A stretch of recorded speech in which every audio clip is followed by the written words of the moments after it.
O Partido Socialista, que já estava no poder em Portugal, ganhou maioria absoluta nas eleições gerais, realizadas no dia 30 de janeiro pela segunda vez em sua história. O Partido Socialista conquistou 117 das 230 vagas no parlamento, um crescimento de 9 vagas em relação à legislatura passada.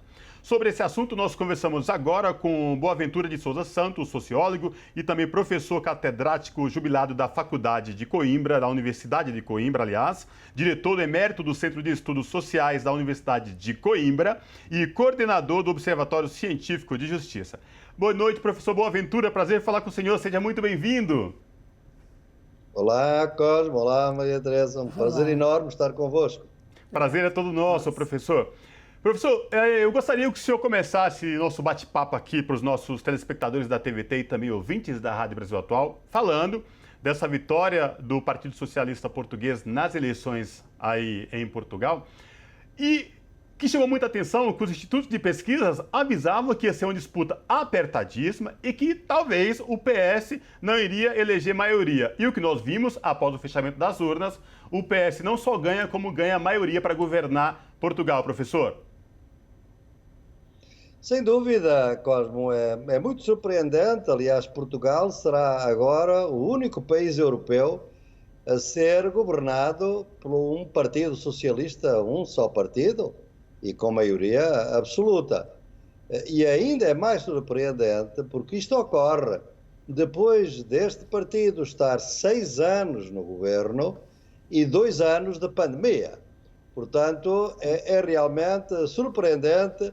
E eu acho que tem toda a razão quando fala do falhanço das sondagens, um tema que os brasileiros e as brasileiras devem pensar para 2022, porque eu gostei muito de ver na Folha de São Paulo, do dia 30 de janeiro, com chamada à primeira página, dizia que ao fim de 7 anos os portugueses vão se ver livres dos socialistas.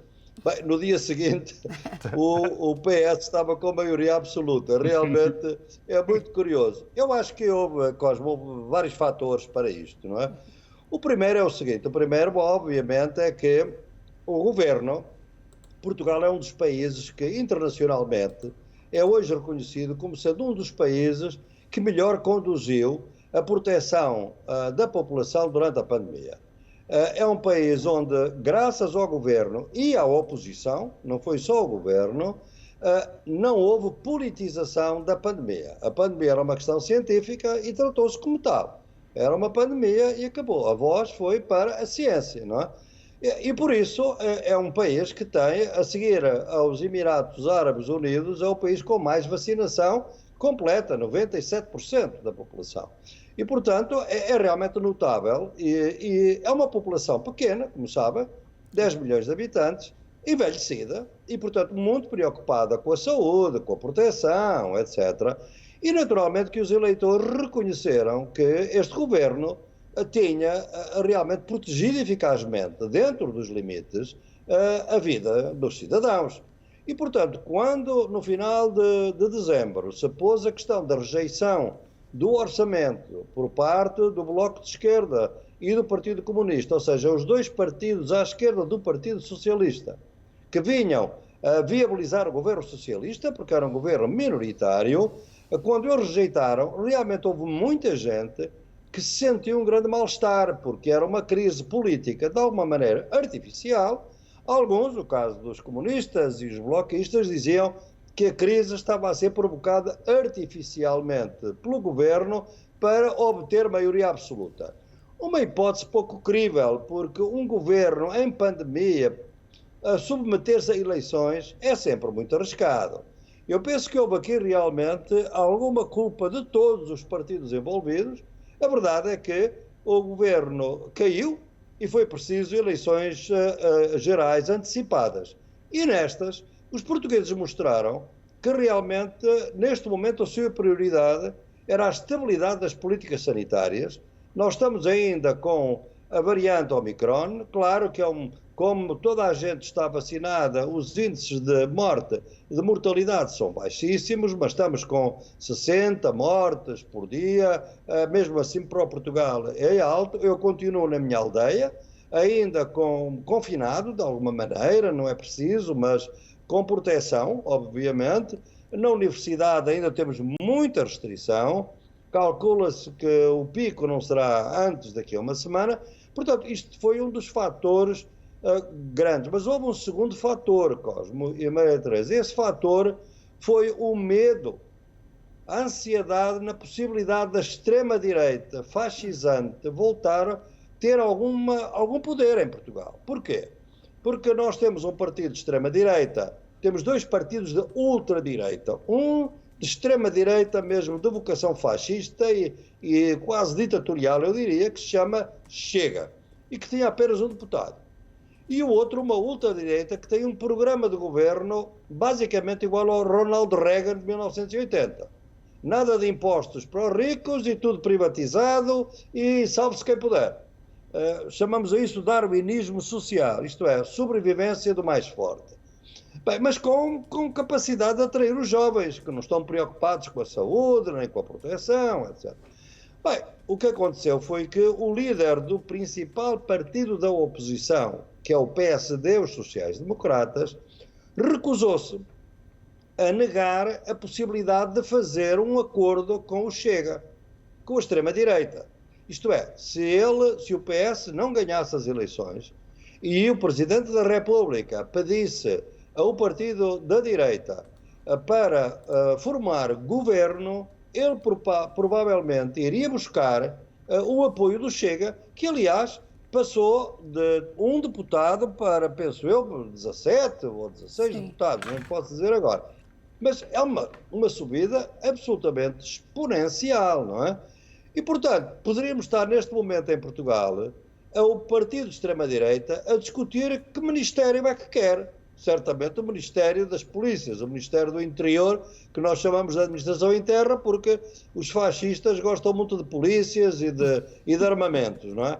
De modo que acho que os portugueses, muito democrata português, sentiu um medo que isto pudesse ocorrer e votou no PS como a melhor garantia para que isso não ocorresse, porque o Partido Socialista tinha dito que com os fascistas não conversa. E acho que estas duas razões contribuíram muito para a vitória do Partido Socialista.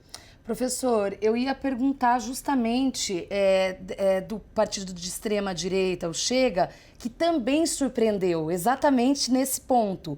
E aí eu queria, então, que o senhor discorresse um pouco mais sobre isso, se também é um resultado da crise econômica gerada mundialmente por causa da pandemia, nenhum país escapou disso, que também uma parcela significativa, ou ainda, que mais votos do que se esperava a extrema-direita conseguiu abarcar. Qual é a avaliação do senhor?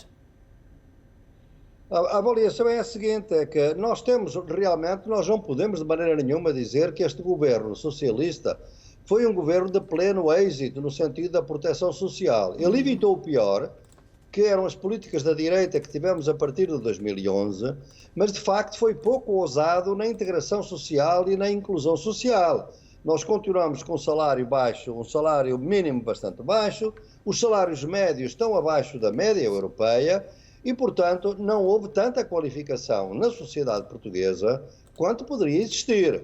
Era, aliás, essa a luta do Partido Comunista e do Partido do Bloco de Esquerda. E eu, pessoalmente, sempre estive muito próximo do Bloco de Esquerda e era adepto dessas políticas.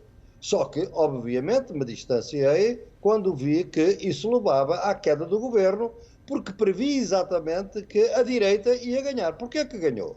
Porque há muita gente, não vamos dizer que de maneira nenhuma que todas as pessoas que votaram no Chega são fascistas, nada disso, é gente boa, gente que se sente abandonada, se sente traída pela democracia, que tem pensões baixíssimas, que com a privatização do sistema de saúde continua a funcionar o nosso sistema público, mas obviamente com mais deficiências que a que tinha antes, as pensões são baixas, há um certo abandono dos mais idosos, houve realmente muita morte nos lares, nas residências de repouso dos idosos, porque não estavam preparadas a um sistema, digamos, do terceiro setor, digamos assim, nem digamos, empresarial, nem estatal, mas que não protegia convenientemente a saúde dos idosos, e houve situações como em Espanha, extremamente dramáticas, e, portanto, criou um sentimento de raiva, por vezes, Sim. de abandono. E, claro, o único partido que capta é o partido do antissistema, é o partido, como o lema deste governo, desta campanha, era fazer tremer o sistema.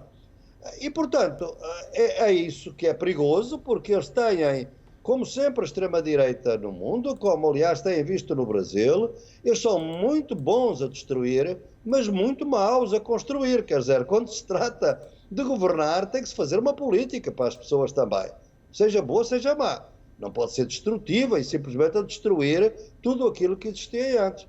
Não há propostas nesse sentido da parte dele, a não ser reforço da repressão do Estado. Sabemos muito bem que é a receita da extrema-direita em todo o mundo, e isto foi extremamente preocupante. Estas pessoas não sentiram nem sequer no partido de direita, convencional, tradicional, um apelo. Deixaram-se, e acho que muitos deles teriam razão. Este líder realmente apelava para a necessidade de romper com tudo. E não podemos esquecer que em Portugal ainda há uma geração, que já não é muito grande, daqueles que nunca estiveram de acordo com a Revolução do 25 de Abril. Alguns até por boas razões compreensíveis. Era gente que estava em Angola e Moçambique, sobretudo. De repente tiveram que sair de Angola e Moçambique. Trouxeram uma mala, não trouxeram nada, perderam os seus bens, perderam tudo aquilo que tinham, os seus aforros. Obviamente que nunca se compatibilizaram muito bem com a nova sociedade portuguesa, e, portanto, houve sempre movimentos de extrema-direita, às vezes de ex-combatentes, gente que esteve em Angola e Moçambique nunca foi devidamente indemnizado, porque realmente o modo como a Revolução ocorreu não permitiu que isso se desse. Portanto, há um ressentimento na sociedade portuguesa, que é obviamente perigoso, que só pode ser resolvido por políticas sociais inclusivas, e quando elas não existem, bem, naturalmente, essa percentagem da população vai para os partidos extremistas, que neste caso foi o Chega, e os mais jovens, que querem sobretudo liberdade e poucos impostos, deixaram-se seduzir por esta versão do neoliberalismo à outrance extremo, que aparece com um perfume yappie. Tem um perfume muito yappie, uma postura muito yappie, muito moderna, dos yappies. E isso naturalmente seduziu muito jovem. E nem o Bloco de Esquerda, nem o Partido Comunista ficaram muito bem posicionados. Perderam, quer dizer, como sabem, no Parlamento as posições que eram ocupadas pelo Partido Comunista e pelo Bloco são agora ocupadas pela extrema-direita, que é a terceira força, que era o Bloco, e pela Iniciativa Liberal, que era o Partido Comunista. É preocupante nesse aspecto, uma composição muito alterada, foi um terremoto. Portanto, há aqui um doce e um amargo nestas eleições portuguesas. Não é? Sim, sem dúvida. E, infelizmente, nosso tempo se esgotou, mas quero agradecer demais ao professor Boaventura de Souza Santos, professor catedrático jubilado da Faculdade de Economia da Universidade de Coimbra, diretor emérito do Centro de Estudos Sociais da Universidade de Coimbra e coordenador do Observatório Científico da Justiça. Obrigada, professor. Até uma próxima. Um gosto enorme. Boa noite. Boa noite. Boa noite. Abraço, professor. Um abraço.